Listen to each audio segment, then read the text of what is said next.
Hello, I'm Viv Lambert. And I'm Mo Choi. We're the authors of Story Central.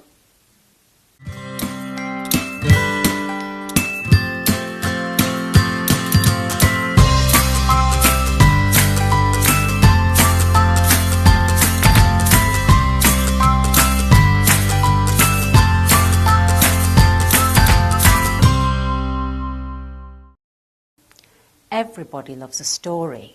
And when you say, I'm going to tell you a story, people pay attention and lean in because they want to know what happens and what's going to happen next. I bet you've heard several stories already today on the radio or maybe on TV, on the news, or even your social media pages. And don't forget, there are all those anecdotes from your friends or children at school as well. And I bet you've told some stories too, without even realising it. We're all storytellers. And we constantly tell stories about the strange dreams we had last night, or maybe some embarrassing situation we found ourselves in. So storytelling is a shared experience and still a really important form of communication in today's fast-paced world. Children love stories too. They're familiar with narrative conventions. They've been listening to stories since they were babies. Storytelling plays a role in many of our language lessons too, whether you're using a story from your course book or a reader or even real books. And the thing about stories is that children can understand language that's way above the level that they're at in the curriculum when it's within the context of a story. So along with the obvious enjoyment of using stories, there are many pedagogic reasons for using them too. Language is within a motivating context, so children have a reason to listen. There are visual clues too. In the book, these will be in the shape of the illustrations. And if you're telling a story aloud, then it's the gestures, mime and facial expressions of the storyteller. There's a wide variety of stories in different genres, and different stories will appeal to different learners who have different interests and different learning styles. Many stories have underlying messages, whether values or cultural information, and you can draw on this too.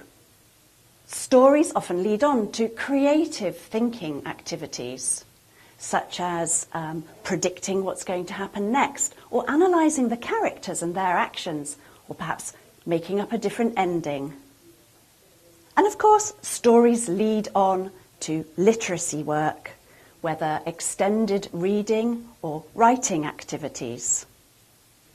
Most importantly, stories are enjoyable and they nurture a positive attitude to learning in the classroom. An added bonus of stories is that they can provide a framework or a scaffold to allow for the acquisition of language within a meaningful context. Before we look at stories and scaffolding, let's go back to basics and think about what we mean by the term scaffolded learning. Scaffolding's a bit of a buzz term in ELT at the moment. It's usually used to describe the kind of step-by-step guidance and support offered by a teacher for children's learning. A bit like the scaffolding around a building helps at each stage in the construction. The key thing being that this scaffolding is not a permanent structure. It's movable and adaptable. It can be put up when required and taken down when it's no longer required. If we go back to the origins of the term, you'll find it linked to two psychologists, Vygotsky and Bruner. Bruner is an American psychologist. I believe he's 100 years old. His theory of scaffolding emerged in the 1970s, and he was influenced by the earlier work of a Russian psychologist, Vygotsky. They believed that we need to provide frameworks for learning and that the teacher must always be one step ahead of the child. The teacher supports, encourages and provides props to assist the learner. As the learner progresses, the scaffolding is gradually taken down until the learner can function autonomously. When we talk to children, we scaffold all the time. A really simple example that I've heard is when you teach a young child to count in English, say. So imagine he can count to 20 already, and beyond that he might start to make mistakes or falter or get stuck. He might miss out some numbers too. And on his own, left to his own devices, he might just give up. But a parent or teacher or even an older sibling could help him along by prompting him, maybe holding up fingers or showing him the number written down, or even modelling the number for him to repeat afterwards. So you're probably doing it every day, correcting, supporting and modelling and bringing the children on from what they know already to what they're capable of knowing with some help from you. This is what Vygotsky called the zone of proximal development. That is the zone between current knowledge and potential knowledge, so between what you know and what you could know with some help. So this kind of support goes on throughout much of the interaction within our lessons, but we are going to look at how to apply some of the principles of scaffolded learning to a whole lesson in which a story provides the underpinning framework. In this story lesson, we're going to look at how the learning can be broken into manageable steps to help learners to achieve. We've chosen a very simple story for the purposes of this talk. A story that has a lot of repetition, it's predictable, and the meaning is clear through the context. It's called The Magic Violin. So at stage 1, we aim to introduce the story and to arouse interest. So to warm up, look at the title, Magic Violin. So you could listen to some violin music maybe, dance to it a little bit. Hold up a prop, a violin. What's this instrument? Look at the man in the picture. What's he wearing? Is it an old story or a modern story? So at stage 2 of the scaffolding process, we're going to activate the children's prior knowledge. So here we're going to find out what vocabulary and grammar they already know and teach them any new words.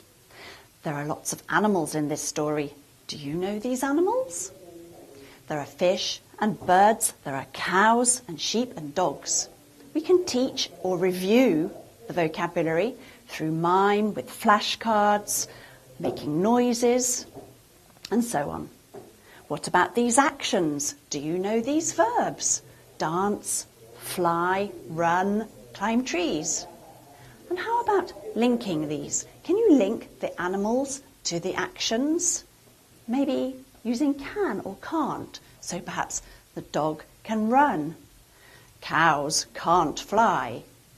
Stage 3 is to make predictions and engage with the story.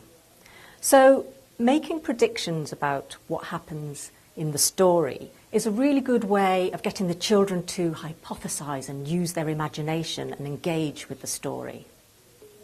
What do you think happens when Tim plays his violin? Well, you know the title is The Magic Violin, and you know it's a story about animals too. So what do you think happens? Okay, so at stage 4, we're ready to read the story and help our learners to understand it using visual and verbal clues. The visual clues in a book are obviously the pictures, the illustrations that will help the child to understand what's happening in the story. And when you're reading a story or watching a storyteller, it's the gestures, the facial expressions and the actions that will aid comprehension. Let's start the story. You may even be able to join in with this story as it's very repetitive. Are you ready? In our town, there's a man named Tim. He can't drive a cart, but he can play the violin. He can sing and dance, this man named Tim, and strange things happen when he plays his violin. What do you notice about this story? It rhymes, doesn't it? It's like a poem. Okay, let's see what happens next and see if your predictions were right. Look at those fish! Those fish can fly! Fish can't fly. Don't be silly, Tim. Oh, yes, they can, when I play my violin. Can you see the fish flying? And look at the man, he looks surprised. Can you see what happens when he plays his violin? Do the people believe him? No, they don't. Is he telling the truth? What do you think's going to happen next? Look at those fish! Those fish can fly! Fish can't fly. Don't be silly, Tim. Oh, yes, they can, when I play my violin. Look at those birds. Those birds can dance. Birds can't dance. Don't be silly, Tim. Oh, yes, they can, when I play my violin. So look at this picture. What can the cows do? That's right, they can climb trees. Now listen and feel free to join in. Look at those cows. They can climb trees. Cows can't climb trees. Don't be silly, Tim.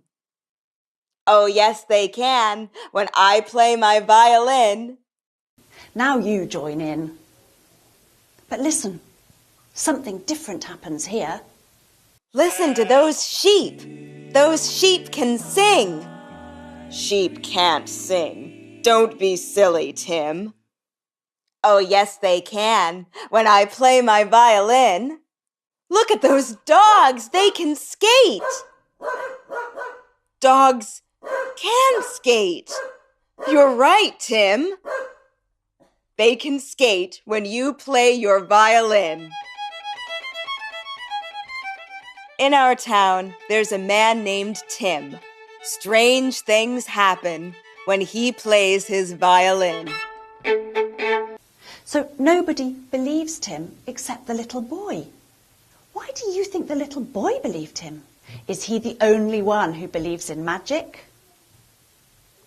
In class, I would play the whole story again, perhaps in a different way on a video, or read the story again and ask them to join in a little bit more.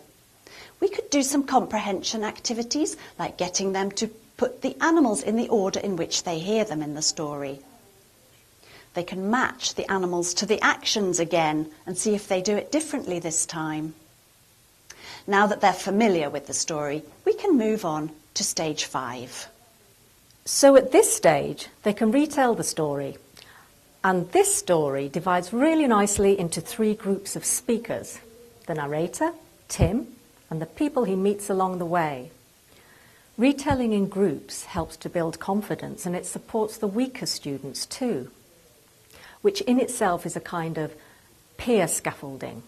And you can use props too, maybe some masks or hats, and eventually they can retell the story as individuals. And in this story, there are even some non-speaking roles. So shyer children might like to be dancing birds or singing sheep. And they can all join in with the last line. When retelling and acting out, they may need the support of a script to read, cards to prompt them, or perhaps the audio in the background. You may need to guide them at first, but you should be able to pull away as they become more confident. So the scaffolding isn't only a vertical thing. They'll need support from you at each stage, from props, from each other, on and off, all the way up the tower, until they're able to produce the language without support. At stage 6, we're starting to reflect on the story at a deeper level, going beyond comprehension, using higher order thinking skills, such as analysing and evaluating, transferring concepts to their own experiences. This story is very simple, and you may think there's not much to analyse, but you can ask children their opinions on the story with questions like, why do you think the boy believed Tim? Were the people kind to Tim? Perhaps they judged him too quickly.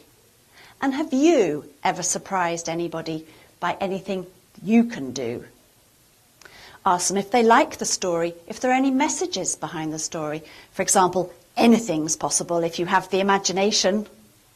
So here's the completed tower.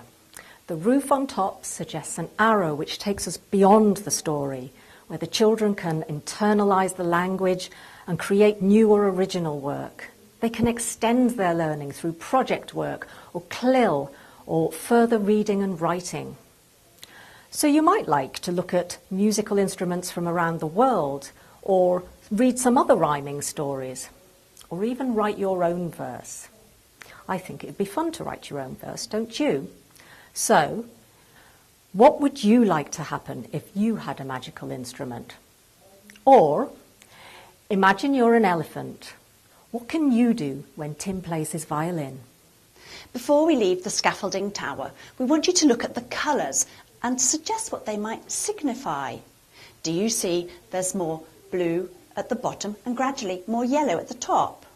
We wanted to stress that scaffolded learning is an interactive thing between the teacher and the child all the way up. It's a two-way thing.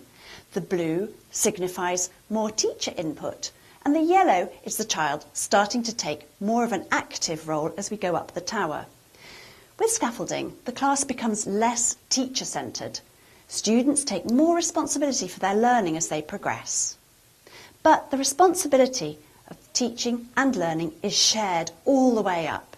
You, the teacher, are always there to a certain extent, supporting when necessary and pulling back when the children are getting on fine on their own. So I hope we've shown you how stories can be used to help scaffold children's learning in a creative and enjoyable way. The story contest can gradually be removed, leaving children with language they can use autonomously and with their own deeper thoughts and their own opinions about the issues raised in the story. The Magic Violin is just one of the many stories from Story Central. In Story Central, there's a story at the heart of every unit. The lessons within each unit provide this kind of scaffolded learning environment which will support the child's language learning.